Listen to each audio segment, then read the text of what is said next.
రొయ్యల curry.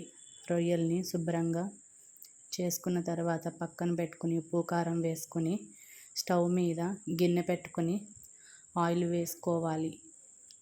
Oil వేడైన తర్వాత రొయ్యలు వేసుకోవాలి. ఆయిల్లో మంచిగా వేగనియాలి రొయ్యల్ని. తర్వాత మసాలా తీసుకోవాలి. మసాలా దినుసులు జీలకర్ర, ఆవాలు, ధనియాలు, యాలకులు, లవంగాలు, వెల్లుల్లిపాయలు, అల్లం మంచిగా గ్రైండ్ చేసుకొని పక్కన పెట్టుకోవాలి.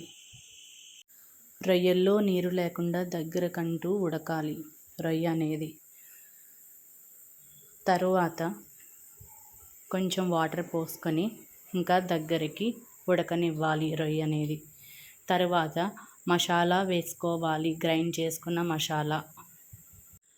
కొంచెం వాటర్ పోసుకొని స్టవ్ మీద ఒక 10-15 నిమిషాలు అనేది ఉడకాలి.